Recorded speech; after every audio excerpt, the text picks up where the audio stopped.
बिस्मिल्लाहिर्रहमानिर्रहीम। प्रोग्राम बोलो के साथ मैं हूं शाहिद रिंद। नाजरीन, आज जिन खबरों पर हम बात करेंगे उनमें सबसे बड़ी खबर पीडीएम के सरबराह मौलाना फजलुर रहमान इस वक्त जो है अपने इत्तेहादियों से नाराज़ हैं और मौलाना साहब की नाराज़गियों को कम करने के लिए मियां नवाज शरीफ साहब ने फैसला किया है कि वो कोशिशें करेंगे क्या वो मौलाना फजलुर रहमान साहब को मना पाएंगे। और मौलाना फजलुर रहमान साहब की नाराज़गी की वजूहत हैं दुबई की मीटिंग्स, जहाँ पर उन्हें इग्नोर किया गया। इस पर पहले भी हमने बात की थी। मौलाना साहब के जो सेनेटर थे कामरान मुर्तज़ा हमारे साथ थे, आज भी वही हमारे साथ होंगे। इसके अलावा जो दूसरी खबर है, यूरोपीय यूनियन की हालिया जो स्टेटमेंट है जीएसपी प्लस स्टेटस के हवाले से और खासकर 9 मई के वाकयात के हवाले से जो मॉनिटरिंग ईयू कर रही है, आईएमएफ के सियासी राब्तों के बाद ईयू की ये स्टेटमेंट क्या साबिक जो वज़ीर आज़म है, चेयरमैन पाकिस्तान तहरीक इंसाफ, उनकी जो इंटरनेशनल लॉबिंग्स हैं उसके सम्राट उन्हें मिलना शुरू हुए और पाकिस्तान में ग्रीन रेवोल्यूशन क्या है। और आज ग्रीन रेवोल्यूशन के हवाले से जो कौमी जिसे कहते हैं एग्रीकल्चर के हवाले से, ज़राअत के हवाले से जो सेमिनार हुआ, उस सेमिनार में चीफ ऑफ आर्मी स्टाफ और वफाकी हुकूमत की जानिब से वज़ीर आज़म मियाँ शहबाज शरीफ दोनों शरीक हुए।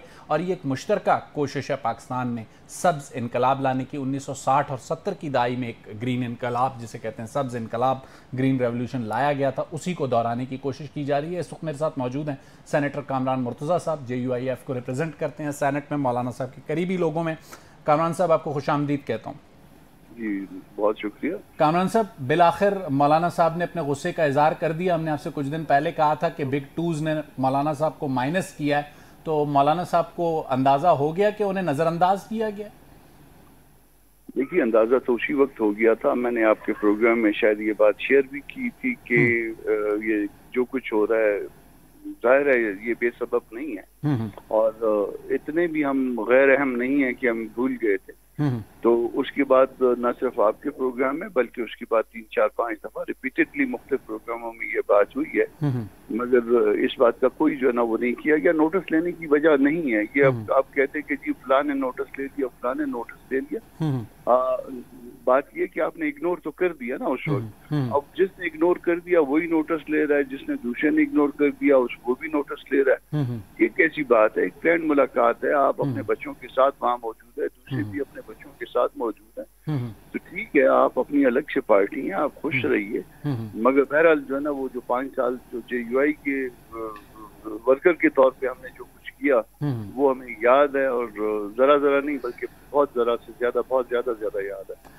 अच्छा कामरान मुर्तज़ा साहब, जो सबसे अहम चीज़ हमें नज़र आती है 2018 के इंतखाबात के बाद मौलाना फजलुर रहमान इस बात पे तैयार नहीं थे कि असम्बलियों में हल्फ लिया जाए। मियां नवाज शरीफ ने उन्हें मनाया और वो मान के गए, उन्होंने हल्फ लिया। मौलाना फजलुर रहमान तहरीक अदम एतमाद लाने पर भी तैयार नहीं थे। वो चाहते थे कि हुकूमत पर दबाव बढ़ाकर हुकूमत को घर भेजा जाए और नए इंतखाबात हों, तहरीक अदम एतमाद ना लाई जाए। फिर इत्तेहादियों ने उन्हें मनाया। तो अब भी क्या इत्तेहादी अगर उन्हें जो मनाने की एफर्ट्स करने की तैयारी कर रहे हैं फिर मौलाना को मना लेंगे? देखिए, मौलाना साहब वज़ेदार आदमी हैं और ये बात अभी तक उन्होंने शायद नहीं की थी। जो पहली बात जिसका हम जिक्र कर रहे थे तो अपनी वज़ेदारी में नहीं कर रही थी। ये पार्टी के अंदर प्रेशर था, हम जैसे लोगों का प्रेशर था कि ये क्या मजाक बनाया हुआ है इन जमातों ने। तो जाहिर है फिर वो उनको भी गिला उनकी जुबान पे भी आ गया, वरना वो वज़ेदारी में खामोश थे। अब मैं एक चीज का विटनेस हूँ, जिस दिन इमरान गवर्नमेंट टॉपल हो गई थी उस दिन या उस रात या उससे अगली रात बिलावल भी मौजूद थे, शहबाज साहब भी मौजूद थे और मौलाना ने उनको कहा था कि जी हमारा काम खत्म हो गया और हम आपसे मतलब हम अपनी चादर उठा के, जिसको हम लोकल लैंग्वेज में कहते हैं कि हम अपनी चादर अपने कंधे पे डालते हैं, जिसे लोकल लैंग्वेज में पट्टू भी कहते हैं। हाँ तो कि हम अब जाते हैं, बस हमारा काम खत्म हो गया। तो फिर वो फोर्स किया गया कि नहीं जी गवर्नमेंट बनाएंगे और फिर गवर्नमेंट बना के हमने कहा चले आप बना लीजिए। और तो गवर्नमेंट बना के हमने कहा चले। सुप्रीम कोर्ट के सामने ले जाने के लिए स्ट्रीट पावर चाहिए थी ना, इसीलिए उन्होंने आपको रोका था कामरान साहब।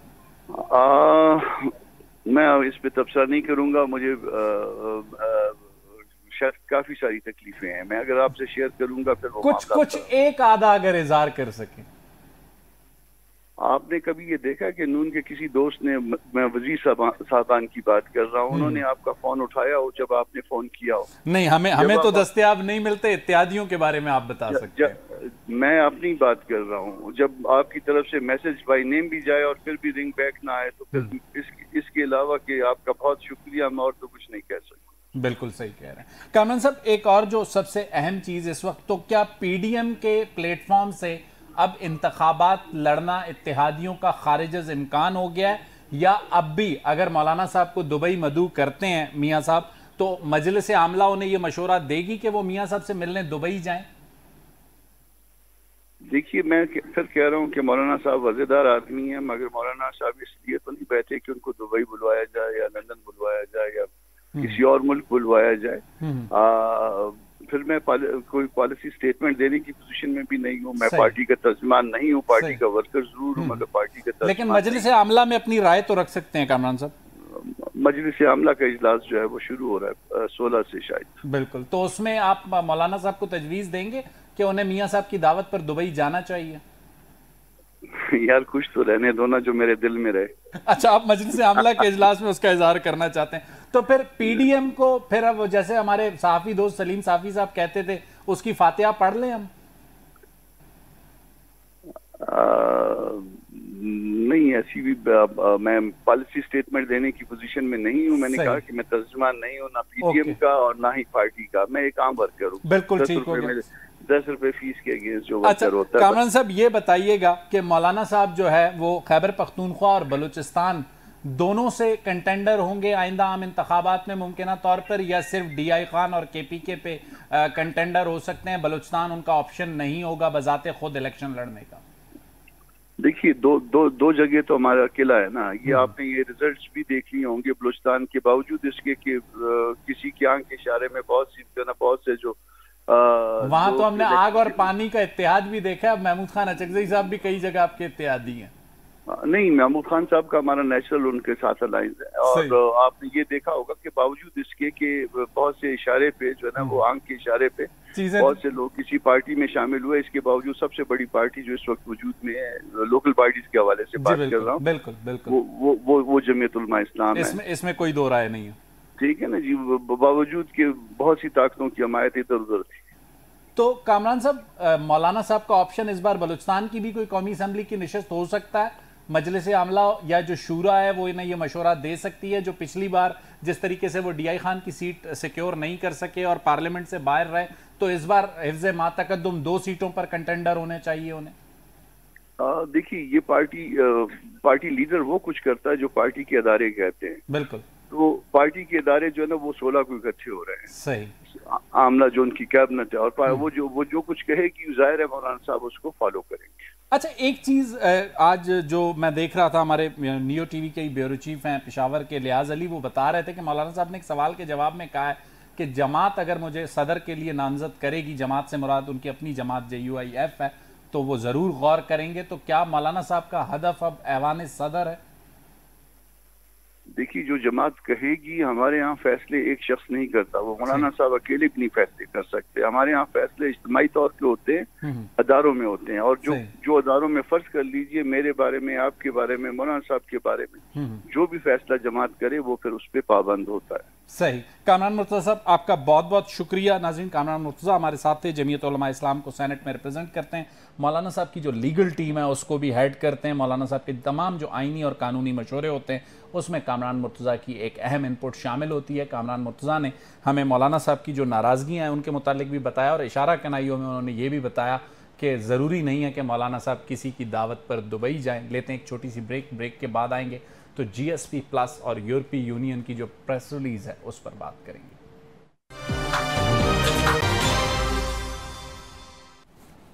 वेलकम बैक नाजरीन। ब्रेक पर जाने से पहले हम मुल्क की जो सियासी सूरत हाल, खासकर मौलाना फजलुर रहमान साहब के जो तहफ़्फ़ुज़ात हैं उन पर बात कर रहे थे। ब्रेक के बाद सबसे एक अहम खबर जो कि पाकिस्तान के बिज़नेस के हवाले से है, और वो है यूरोपीय यूनियन की GSP+ का मामला। और इन दिनों में ये मामला क्यों ज़ेरे गौर आ रहा है या क्यों इस पर बात हो रही है? हाल ही में पाकिस्तान के सहाफ़ियों के एक वफ़द ने EU के जो हेडक्वार्टर्स हैं ब्रसल्स में, वहाँ का दौरा किया है, और इस दौरे के बाद हम ये देखते हैं कि पाकिस्तान के मीडिया में GSP+ का जो स्टेटस है उसके हवाले से भी बातचीत हो रही है।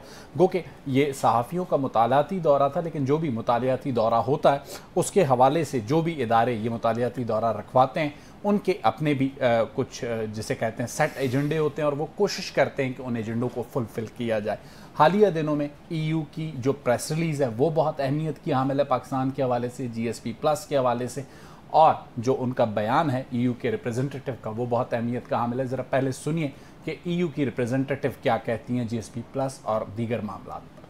नाज़रीन, GSP प्लस का जो मुस्तकबिल है, यूरोपीय यूनियन के जो इस हवाले से तैयारियां हैं, और पाकिस्तान में एक जो है वफ्द ने भी आना है और उसके बाद एक रिपोर्ट भी जारी होनी है और उसके बाद ये फैसला होगा कि मज़ीद 4 साल के लिए इसकी तौसी दी जाती है GSP प्लस स्टेटस की या नहीं। और इस मामले को मुहाजिरीन, खासकर जो अफगान मुहाजिरीन है, उस मामले से मुंसलिक करने के मामले पर भी यूरोपीय पार्लियामान में वोटिंग होनी है। लेकिन 9 मई के वाक़यात के हवाले से खासकर जो रिप्रेजेंटेटिव हैं EU की, उन्होंने जिक्र किया और उन्होंने कहा कि वो सूरत हाल को मॉनिटर कर रहे हैं और ये बहुत अहमियत की हामिल प्रेस रिलीज़ है। IMF की हालिया सियासी मुलाकातों के बाद EU का 9 मई के मामलात पर ये जो स्टांस है, तो क्या चेयरमैन पाकिस्तान तहरीक इंसाफ को कोई जिसे कहते हैं उनकी जो इंटरनेशनल लॉबिंग्स हैं उनकी समरात मिलने जा रही हैं, या फिर ये एक रूटीन का मैटर है और पाकिस्तान ने इसको रूटीन के मैटर के तौर पर डील करना है? इस टॉपिक पर बात करने के लिए हमारे साथ माशी उमूर के माहिर डॉक्टर शाहिद हसन सिद्दीकी साहब मौजूद हैं और कौमी सलामती उमूर के माहिर सैयद मोहम्मद अली साहब इस्लामाबाद स्टूडियोज़ में मौजूद हैं। शाहिद हसन सिद्दीकी साहब, गुफ्तगू का आगाज़ आपसे करूँगा। कुछ दिन कबल आपने मेरे ही प्रोग्राम में ये कहा था कि IMF का जो हालिया प्रोग्राम है वो एक तरह का ट्रैप है अगले प्रोग्राम के हवाले से, और पाकिस्तान की जो आर्म ट्विस्टिंग की जानी है, खित्ते में जो तब्दीलियां रोनुमा हो रही हैं, या पाकिस्तान का जो टिल्ट ईरान की तरफ या अमेरिका के बजाय रशिया और चाइना की तरफ जा रहा है, तो इंगेज करना चाहेगा अमेरिका पाकिस्तान को। तो ये जो EU की प्रेस रिलीज़ है, IMF की जो पॉलिटिकल मीटिंग्स हैं, आपको लगता है कि ये उसी आर्म ट्विस्टिंग का हिस्सा है या उसी जैसी एक कोशिश है? मैं नहीं समझता। ये बात बिल्कुल सही है कि IMF और FATF के थ्रू अमेरिका हमें घेर रहा है और अगर हम वक्तों पर इंतजार करेंगे तो ये मुसीबतें बढ़ेंगी। लेकिन मैं ये समझता हूँ कि यूरोपियन यूनियन का साथ जो ये मसला है, मुझे 100% यकीन है कि ये दिसंबर में एक्सपायर हो रहा है और हमें कम 4 साल के लिए इसमें तौसीक मिल जाएगी। इसमें किसी को शुबा नहीं होना चाहिए। लेकिन इसके 2 पहलू हैं, खाली एक ही पहलू नहीं है। एक पहलू तो ये है कि ये 2014 में हमें मिला था GSP स्टेटस, तो क्या 9 वर्षों से या नहीं, और अगर नहीं उठाएगा तो क्यों ये ज्यादा होगा। और दूसरा वो मसला है जिसकी तरफ आपने दिलाई है, सिर्फ 2 महीने पहले अगर आपको बता दूं कि 2014 में हमारी पाकिस्तान की मजमूई बरामदात जो थी वो 14 अरब डॉलर थी, सॉरी 25 अरब डॉलर 2014 में। अब ये 27 अरब डॉलर हुई है 9 साल के बाद, जब यानी तकरीबन सिर्फ 2 अरब डॉलर का इजाफा हुआ है दुनिया भर को हमारी बरामदात। इसी अरसे में जिन मुल्कों को GSP स्टेटस नहीं था उनकी बरामदात भी हो गई हैं। सही। और ये भी पता है कि हमारा 2014 में जो रुपए की कदर थी। तो शाहिद हसन सिद्दीकी साहब, आपकी बात से ये तासुर मिलता है कि हम GSP प्लस का जो स्टेटस है उससे भी उतना फायदा नहीं उठा सके जितना हमें उठाना चाहिए था। बिलाशुबा वही मैं आपको मैं जनरल स्टेटमेंट देने के बजाय मैं साबित करना चाह रहा था। तो अगर आप चाहते हैं तो अगली बात पर जाऊं, इसको मैं यहीं छोड़ देता हूं, इसलिए कि उस वक्त डॉलर 98 रुपए का था, अब ये 285 का है और कई हजार अरब रुपए की हमने बरामदात कुनंदान को मराद दी हैं। इसके बावजूद अगर मजमूई बरामदात 2 अरब डॉलर बढ़ी, इसका मतलब ये कि GSP प्लस से जो बढ़ी दूसरी जगह कम हो गई। क्यों? क्योंकि आपका रेट ही 5 वर्षों में 2.7% है, कॉस्ट ऑफ प्रोडक्शन की 22% डिस्काउंट रेट है। ठीक है, बिजली गैस। शाहिद हसन सिद्दीकी साहब, आपके ख्याल में जो हालिया प्रेस रिलीज है उसमें 9 मई के वाकयात का और उसके बाद की सूरत हाल की मॉनिटरिंग की बात की गई है, इज़हार राय की आज़ादी, मीडिया की आज़ादी की बात की गई, और एक और जो खबर आज के अंग्रेजी अखबार में भी छपी हुई थी जिसमें यह कहा गया है कि यूरोपीय यूनियन के एक रुकन का हवाला दिया गया है कि उन्होंने कहा है कि वो किसी थर्ड फोर्स को, किसी पॉलिटिकल पार्टी या पॉलिटिकल लीडर के फेट का फैसला नहीं करने देना चाहते। तो आपके ख्याल में अब GSP प्लस के स्टेटस पर कुछ इस सिचुएशन का असर पड़ेगा? नहीं, मैं आज ये कर रहा हूँ कि ये तहफ़्फ़ुज़ात हैं। पहले तो मैंने आपको ये बता दिया कि ये पाकिस्तान को एक्सटेंशन मिल जाएगी क्योंकि दुनिया को हमारी ज़रूरत है। लेकिन जो ये असल सवाल जो आप पूछना चाह रहे हैं, तो इसमें हमारी कौम की, हुकूमत की, सियासतदानों की, इदारों की, सबकी जिम्मेदारियां हैं। पहले तो दहशतगर्दी की बात हमें ये करनी चाहिए कि क्या पाकिस्तान में दहशतगर्दी की वारदातें बेतहाशा नहीं बढ़ी हैं 2022 में और 2023 में, और क्या इसमें तहरीक तालिबान मुलविस नहीं है, और क्या तहरीक तालिबान जो कुछ पाकिस्तान में कर रहे हैं क्या वो दहशतगर्दी यूरोप में और अमेरिका में और दूसरी जगह नहीं हो सकती? तो क्या इनको हम नरम रवैया कर रखें? तो तमाम चीजों को 9 मई के वाक़ा से अलग करके हमारे सफीरों की जिम्मेदारी है मगरिबी ममालिक में बेहतर अंदाज में इसका दिफा कर सकते हैं। 1 मिनट के लिए आपको यहाँ रोकूंगा। सैयद मोहम्मद अली साहब हैं, कौमी सलामती उमूर के माहिर हैं। मोहम्मद अली साहब, आप EU की जो हालिया प्रेस रिलीज और ख़ासकर 9 मई के वाक़यात का जो हवाला दिया गया है, इसको कैसे देखते हैं? और IMF की सियासी मुलाकातों के बाद EU का प्रेस रिलीज़ का आना, आपको लगता है कि जो lobbying firms chairman Pakistan Tehreek Insaf ने हायर की इंटरनेशनल मीडिया पे अपीयरेंसेस दी, ये उसके समरात हैं? बहुत शुक्रिया जी। यकीनन जो पाकिस्तान तहरीक इंसाफ है, उसकी जो सियासी हिकमत अमली का जो बैनुल-अक़वामी हिस्सा है, वो उसका बुनियादी उस मकसद यही है कि आलमी ताकतों पे और आलमी ऐवानों पे को कन्विंस किया जाए कि पाकिस्तान की तरक्की, खुशहाली और सलामती का दारोमदार इसी पे है कि वापसी का उनका जो इक़्तिदार का रास्ता है वो हमवार करने में आलमी इक़्तिदार, आलमी ताकतें उनकी मदद करें। तो इसमें ऐसी कोई अचंभे की बात नहीं है। अलबत्ता जो कौम को गैर जज्बाती अंदाज में बताने की ज़रूरत है वो ये बात है कि हम पिछले 9 साल से GSP प्लस के प्रोग्राम के अंदर मौजूद हैं, जो शाहिद हसन साहब बता रहे हैं कि उसका फ़ायदा नहीं उठा। पहली बात तो ये है। दूसरी बात ये है कि इसका जो भी डेवलपिंग कंट्रीज़ हैं उनके ऊपर कुछ लीगल कमिटमेंट्स और ऑब्लिगेशन आयद होते हैं, जो कि जिनमें पाकिस्तान, और सबसे बड़ी बात यह है कि ये कोई पाकिस्तान स्पेसिफिक नहीं है। जो भी डेवलपिंग 5-6 ममालिक उसका हिस्सा हैं, और उसके बारे में फैसला होना है। पाकिस्तान ने 27 ऐसे कन्वेंशन साइन किए हुए हैं जिनके तहत ह्यूमन राइट्स हो, मीडिया हो, लेबर लॉज हो, इन्वायरमेंट हो, गवर्नेंस, इन तमाम चीज़ों की कमिटमेंट। एक चीज़ जो मैं इसका खासकर एक एंगल, मैं इसकी चूंकि टाइमिंग को देखते हुए इस पे आपसे इसी एंगल पे बात करना ज़्यादा बेहतर समझूंगा, क्योंकि हमने देखा कि IMF ने स्टाफ एग्रीमेंट से 1 हफ्ता पहले जाके सियासी मुलाकातें की। माजी में भी सियासी मुलाकातें रही हैं, लेकिन उन्हें मंजर आम पर नहीं लाया जाता रहा। IMF रिप्रेजेंटेटिव पॉलिटिकल लीडर से मिलते रहे, ये रूटीन का हिस्सा है। लेकिन इस बार ना सिर्फ मंजर आम पर लाया गया, बल्कि उसकी बाकायदा प्रेस रिलीज जारी हुई।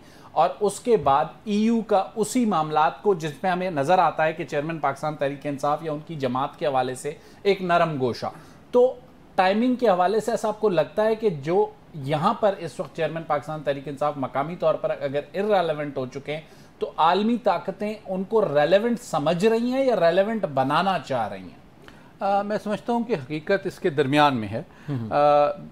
इस बात को रिकॉग्नाइज करना चाहिए कि ये एक सियासी हकीकत है कि तहरीक इंसाफ की क़यादत ये भरपूर कोशिश कर रही है, जो कि पाकिस्तानी सियासी निज़ाम और रियासती इदारों के लिए भी एक पहला तजुर्बा है कि वो आलमी ऐवानों और आलमी राय पे असरअंदाज होने की जिस तरह मुनज़्ज़म कोशिश कर रही हैं, इतनी शायद देखें पीपल्स पार्टी भी इख्तिदार से बाहर गई, हमने देखा कोशिश नहीं माजी में मिडिल ईस्टर्न कंट्रीज जब भुट्टो साहब की फांसी का टाइम था, लेकिन ये कोशिश बड़ी जामे अंदाज में हो रही है, इसमें कोई शक नहीं है। और डेफिनेटली जो मगरबी दुनिया है, चाहे वो अमेरिका हो, चाहे वो मगरबी यूरोप हो, वो जमहूरियत, आज़ादी राय और ह्यूमन राइट्स को बड़ी अहमियत देता है। और लेकिन इसका मकसद सिर्फ ये नहीं है कि वो एक खास फर्द या पार्टी से सिंपैथेटिक हैं। इसका मतलब देखें, उन्होंने अपने ऐवान और अपने कॉन्स्टिट्यूएंसी को भी कन्विंस करना है कि हमने जिन मुल्कों को हम इजाजत दे रहे हैं वो हमारी वैल्यूज और अपनी कमिटमेंट को पूरा कर रहे हैं। चलें, ठीक है। सैयद मोहम्मद अली साहब, शाहिद हसन सिद्दीकी साहब, आप दोनों का बहुत बहुत शुक्रिया। आपने GSP प्लस का पाकिस्तान का स्टेटस है, शाहिद हसन सिद्दीकी साहब ने बड़े वाज़ेह अंदाज में ये बताया कि वो 4 साल के लिए एक्सटेंड होने जा रहा है। उनकी ये रीडिंग्स हैं बहैसियत इकनॉमिक एक्सपर्ट के, लेकिन हमारे मीडिया में एक ऐसा माहौल बनाया जा रहा है कि जैसे GSP प्लस के स्टेटस पर कोई क्वेश्चन मार्क्स हैं, तो मेरा ख्याल है बज़ाहिर ऐसा नज़र नहीं आता। लेते हैं एक छोटी सी ब्रेक के बाद हाजिर होते हैं, तो ग्रीन रेवोल्यूशन का जो मंसूबा है उस पर बात करेंगे।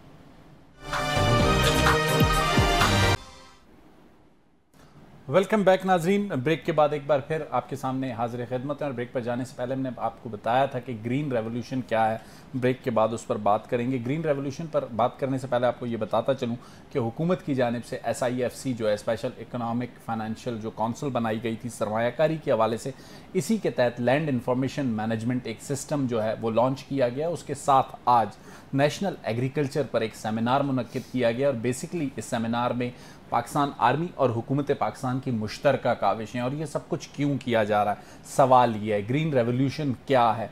पाकिस्तान आर्मी जो है मुल्क का जो ज़रई शोबा है उसमें हुकूमत पाकिस्तान के साथ मिलकर वो इकदामात उठाने जा रही है जिसके नतीजे में नाजरीन थर, थल और चोलिस्तान जैसे जो सहरा हैं उन्हें भी सरसब्स करने की तैयारी की जा रही है। और जो मुल्क में ज़राअत का पोटेंशल है उसमें फ़ॉरेन इन्वेस्टमेंट खासकर चाइना और मिडल ईस्ट से लाने के लिए जो कोशिशें की जा रही हैं, बेसिकली ये सारा काम जो सूबाई हुकूमतें हैं अपने महकमा ज़राअत एग्रीकल्चर के ज़रिए करती रहती हैं, लेकिन उसमें जहाँ जहाँ पर कुछ खामियाँ या कुछ ताख़ीरी चीज़ें आती हैं उनको दूर करके एक इंटरनेशनल मार्केट तक एक्सेस करने के लिए पाकिस्तान की जो एग्रीकल्चर आइटम्स हैं, पाकिस्तान का जो लाइव स्टॉक है, उसके लिए इंटरनेशनल मार्केट्स के दरवाजे खोलने के लिए ये सारी कोशिशें पाक फ़ौज की मदद से अब जो है वफाकी हुकूमत करने जा रही है। इस वक्त हमारे साथ मौजूद हैं सदर पाकिस्तान किसान इत्तेहाद खालिद महमूद खोखर साहब। खोखर साहब, ज़रा शॉर्ट और आसान लफ्ज़ों में बताइएगा कि ग्रीन रेवोल्यूशन है क्या?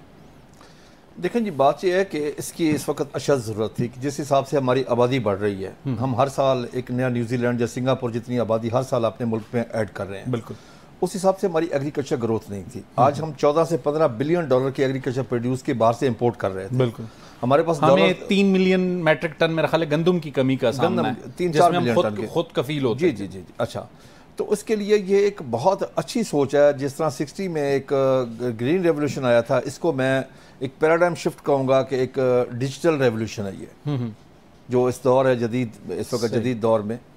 तो उससे ये गैर आबाद रकबे आबाद होंगे, जो रकबे आबाद हैं उन पे जो काश्तकारी हो रही है वो जदीद तरीके से होगी, बेहतर सीड मिलेंगे, हाइब्रिड सीड आएंगे, जदीद मशीनरी आएगी, उसकी पर एकड़ पैदावार बढ़ेगी, टेक्नोलॉजी ऐड की जाएगी, प्लस गैर आबाद रकबे आबाद होंगे। मैं आपकी मिसाल, जिस उन्होंने आज ये इवेंट करवाया फन एग्रो और फौजी फाउंडेशन ने मिलके, हमारे, मैं क्योंकि ज़िला खानेवाल का रिहायशी, ज़िला खानेवाल में उन्होंने ज़मीन उनके पास अपनी थी, मिलिट्री की ज़मीन थी, उन्होंने 2,500 एकड़ रकबा को तकरीबन 20 दिन में उसको तैयार करके उसके बाद काश भी शुरू कर दी। सही। ये सिस्टम जब पूरे मुल्क में चलेगा, ये मैं समझता हूँ कि एक डाइवो चलाई जा रही है पाकिस्तान में अब एग्रीकल्चर की। सही। जिस तरह मोटरवे पे जैसे मोटरवेज बनाई जा रही है, मैं आपको अर्ज करूँ, जैसे एक डाइवो आई ना, अच्छा डाइवो बस चली, उसको देख के अब बाकी बसें उससे भी बेहतर हो गई। तो इसलिए इसको देखकर बाकी लोग जो काश्तकारी ऑलरेडी कर रहे हैं, इसको देख के हम अपनी ज़राअत को भी बेहतर करेंगे। सही। और इसके बगैर आप गुजारा नहीं है। आपके ख्याल में एक जो सबसे ज़्यादा तनकीद हमेशा चूँकि होती है, पाक फौज के कोई भी किरदार अदा करने की कोशिश करे उस पर तनकीद हमेशा होती है, एज ए सदर किसान इत्तेहाद इसमें पाक फौज की मौजूदगी को आप कैसे देखते हैं? देखिए, मैं आपको अर्ज करूँ, दुनिया में 19 ममालिक का ये मॉडल है।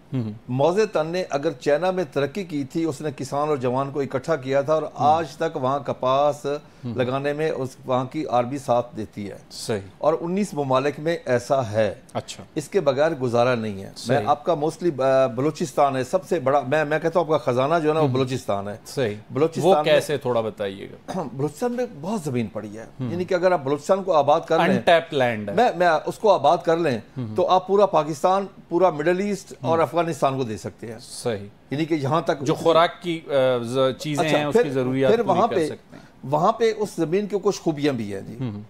वहाँ जैसा सीड दुनिया में कहीं नहीं बन सकता। अच्छा। वहाँ पे आप ऑर्गेनिक कॉटन उगा सकते हैं, ऑर्गेनिक वेजिटेबल उगा सकते हैं, ऑर्गेनिक फ्रूट उगा सकते हैं। कुदरत ने आपको बहुत कुछ दिया है जी। आपके पास मैदानी इलाका, आप हजारों मील आपके पास है, पहाड़ ये जो सऊदी और चाइनीज इन्वेस्टमेंट की सेक्टर में बातें हो रही हैं, बस बहैसियत सदर किसान इत्तेहाद आप समझते हैं कि बैनुल-अक़वामी सरमायाकार दिलचस्पी रखता है पाकिस्तान में आके इन्वेस्ट करने में एग्रीकल्चर के शोबे में? मैं आपको अर्ज करूं, पहले दिलचस्पी थी लेकिन इन्वेस्टमेंट डर के मारे नहीं करते थे। यहाँ पे फाइलें चलती रहती थी। बिल्कुल ठीक है। अप्रूवल नहीं मिलती थी, उसी के लिए SIFC बनाई गई। जी जी जी, उसके लिए स्पेशल इन्वेस्टमेंट जो फाइनेंशियल काउंसिल, फाइनेंशियल जो नहीं फाइनेंशियल नहीं, फैसिलिटेशन सॉरी मैं फाइनेंशियल से जरा मिक्स कर गया। फैसिलिटेशन काउंसिल जो बनाई गई है वो इसीलिए बनाई गई कि एक छत के नीचे चारों चीफ मिनिस्टर भी होंगे, प्राइम मिनिस्टर भी होगा, आर्मी चीफ भी होगा, जो लोग बाहर से आएंगे उनके तमाम मामलात वहीं बैठ के हल होंगे। वन विंडो ऑपरेशन हो गया ना।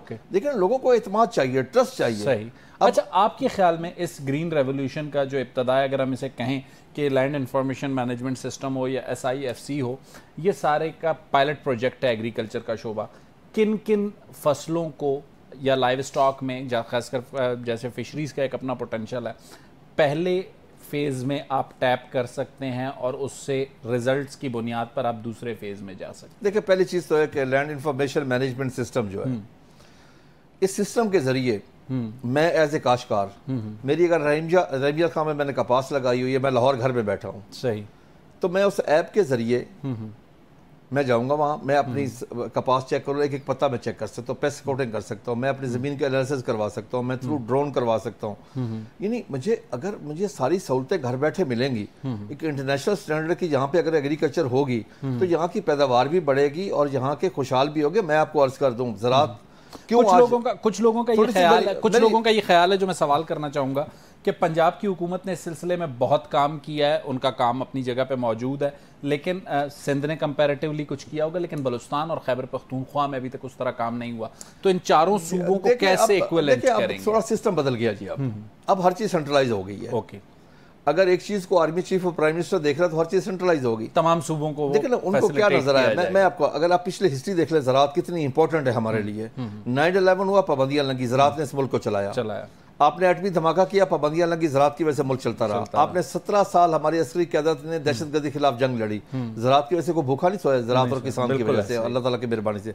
कोविड-19 में अगर 5-6 माह आपने लॉकडाउन किया, अल्हम्दुलिल्लाह शॉर्टेज नहीं हुई, पाकिस्तान में कोई भूख से नहीं मरा इस ज़राअत की वजह से। लेकिन अब जितनी आबादी बढ़ रही है, जो कुछ हो रहा है, जितनी हम आबादी बढ़ाई जा रहे हैं और एग्रीकल्चर में उतनी ग्रोथ नहीं है। इसमें एक बात जो हमें सामने आ रही थी कि जो 95% जो छोटा किसान है उसको फोकस कैसे करेंगे? नहीं, उसको फोकस करना, देखें नहीं, एक विल की जरूरत है। उसको फोकस करना बहुत आसान है कि जिस तरह इंडिया का मॉडल है, कोऑपरेटिव फार्मिंग है, वहाँ पे लोगों को मिला के रकबे इकट्ठे करके सबको मिलकर काश करना चाहिए। सही, ये सारे सिस्टम, मतलब आप कह रहे हैं 20-20 एकड़ 25 एकड़ के 4 किसान मिलके एक ट्रैक्टर खरीद लें? नहीं, 20-20 एकड़ क्यों, 2-3 मौजे 800-800 7-7 800 यानी कि 2-2 हज़ार एकड़ मिलके काम करें। सही, उसके देखें ना, मैं आपको उससे आप समझते हैं कि टेक्नोलॉजी का उसूल भी आसान होगा। मैं आपको अर्ज करूं, अब 100 एकड़ 50 एकड़ वाला वो ट्रैक्टर जो आज जरूरत है वो मशीनरी खरीद नहीं कर सकता। सही, तो इसके लिए हम सब मिलके कोऑपरेटिव सिस्टम बनाया, सबको उसका मिले, हिसाब मिले लेकिन ये काम है सारा दयानतदारी से हो। सही, और हम उम्मीद कर रहे हैं इंशाल्लाह कि अब ये सारा काम दयानतदारी, मेहनत, लगन से होगा। सही, और इस उम्मीद की बुनियादी वजह जी, इस उम्मीद की बुनियादी वजह मैं जो कुछ अब देख रहा हूँ जी, जो मुझे एक विल नजर आ रही है, जिस तरीके से काम हो रहा है, तो सिविल और अस्करी दोनों तरफ। अच्छा, एक चीज़ जो इस वक्त हम देखते हैं ज़राअत के हवाले से और किसान के हवाले से बात होती है, मैं उस दिन भी किसी से ये जिक्र कर रहा था कि आपने बलूचिस्तान की बात की, कच्ची कैनाल जनरल मुशर्रफ के दौर में एक प्रोजेक्ट शुरू हुआ, आज उसकी जो टेल तक का एरिया है, उसकी ज़मीनें वहाँ पे मौजूद जो इलेक्टेबल्स या सरदार हैं उन्होंने अलाट करा ली हैं। जब सरकारी ज़मीन उन्होंने अलाट करा ली है, ये कच्ची कैनाल जब कंप्लीट होगा तो इसके समरात चंद वही इलेक्टेबल्स और सरदारों को जाएंगे, आम आदमी को, आम चरवाहे को क्या फ़ायदा होगा? आपने बड़ी इंपॉर्टेंट बात की है। मेरे साथ कच्ची कैनाल के काश्तकार बहुत सारे मेरे राब्ते में हैं, वो बेचारे बड़े परेशान भी हैं, वहाँ काम रुका हुआ है।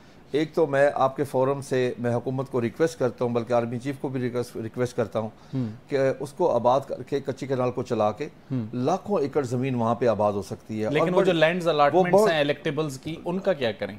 देखें ना, उसको भी मेरिट पे डिसाइड करें। देखें वो मेरा काम तो नहीं है एज ए किसान। लेकिन किसान इत्तेहाद के सदर, आपको ये देखना चाहिए हमारा ये जमीन चंद लोगों के पास क्यों है। सर देखिए, मैं आपको अर्ज करूँ कि चंद लोगों को तो सरकार की जमीन है, सरकार की जमीन अगर अलाट करवाई जा रही है, सरकार की जमीन जो है ना, जो एक तरीकेकार बन रहा है उस तरीकेकार पे कोई भी ले, सही, मुझे कम से कम एतराज नहीं होगा। ठीक हो गया। ये जो तरीकेकार आ रहा है, मैं उस तरीकेकार को बिल्कुल तरीकेकार थोड़ा क्या है मुझे मैं आपको बताता हूँ। तरीकेकार ये है कि जमीन मैं लेना चाहूँ, आप लेना चाहें, कॉर्पोरेट सेक्टर लेना चाहे, कोई लेना चाहे, सरमायाकारी आनी चाहिए। अच्छा, सरमायाकारी आनी चाहिए। नंबर एक, वो जमीन मिलेगी किसी को 30 साल के लिए लीज पे मिलेगी, 30 साल के लिए एक लीज होगी और सिस्टम दिया गया भावलपुर का। अच्छा, कि 1 एकड़ की 11 मन गंदम आपने सालाना देनी है। सही, और 30 साल तक आपने ये रियासत को देनी है। सही। और रियासत कौन सी होगी? जिस सूबे की जमीन है उसको वो पैसे मिलना है। ये नहीं सूबाई हुकूमत को, वफाक को नहीं, ये नहीं है। मैं आपको जो लोगों के वहम है कि वो आर्मी को जाएगा, कतन नहीं, आर्मी को उसमें एक पैसा भी नहीं जा रहा। इसमें यही सवाल बार बार, चूंकि क्रिटिक्स अभी से तनकीद ये कर रहे हैं कि आर्मी क्यों आ रही है, आर्मी क्यों आ रही है। आपके ख्याल में बज़ाहिर आर्मी सिर्फ इसलिए आ रही है कि जहां जहां पे फ्लॉज हैं उन फ्लॉज को रोका जाए, या आर्मी के मकासद आपको भी उन नक्कादों की तरह मुख्तलिफ लगते हैं? आर्मी इसलिए आ रही है, अब कशकोल का साइज इतना बड़ा हो चुका है कि इससे बड़ा नहीं हो सकता। सही। अब कुदरत ने हमें जो वसाइल दिए हैं वो वसाइल इस्तेमाल करके अपने मुल्क की, देखे ना, सही, हमारी आर्मी भी तो मोहब्ब वतन है। बिल्कुल ऐसे ही, वो भी तो इस मुल्क से मोहब्बत करते हैं, वो भी सब पाकिस्तानी है, कोई बाहर से तो नहीं आए हुए। अच्छा, इससे ज़र मुबादला के ज़खायर हैं या जो फॉरेन इन्वेस्टमेंट है, कितनी आ सकती है? हम हमारा काम है तनकीद करना, मैं पूरी कौम का आसान काम है। मैं आपको अर्ज करूं, मैं काश्तकार हूं, बिल्कुल, अगर हमारे यहाँ जलजला आए आर्मी काम आए, सैलाब आए आर्मी, टिड्डी दल आया आर्मी, जब भी कोई मुश्किल वक्त है हम आर्मी को पुकारते हैं, जब तनकीद करते हैं तभी भी हम आर्मी पर तनकीद करते हैं। बिल्कुल ठीक है। आपके ख्याल में इससे सरमायाकारी कितने की आने की उम्मीद है? कोई आदादो शुमार है आपके सामने? सर आपके अंदाजे से बाहर होगी, अंदाजन कोई मोर देन $100 बिलियन इंशाल्लाह। खालिद महमूद खोखर साहब, आपका बहुत बहुत शुक्रिया, आपने अपना कीमती वक्त हमें दिया। और खालिद महमूद खोखर साहब ने एक बहुत अहम बात कही, $100 बिलियन, और ये $100 बिलियन पाकिस्तान में लाने के लिए हमें कुछ नहीं करना, सिर्फ अपने किसान को स्ट्रेंथन करना है। और अगर किसान स्ट्रेंथन होता है और ये जो लैंड इंफॉर्मेशन मैनेजमेंट सिस्टम है इसके तहत सरमायाकारी आती है, तो $100 बिलियन पाकिस्तान को किसी IMF, किसी वर्ल्ड बैंक या एशियन बैंक से नहीं, अपने किसानों से मिलेंगे। अगले प्रोग्राम तक मुझे शाहिद रिंद को इजाज़त दीजिए। अल्लाह हाफ़िज़।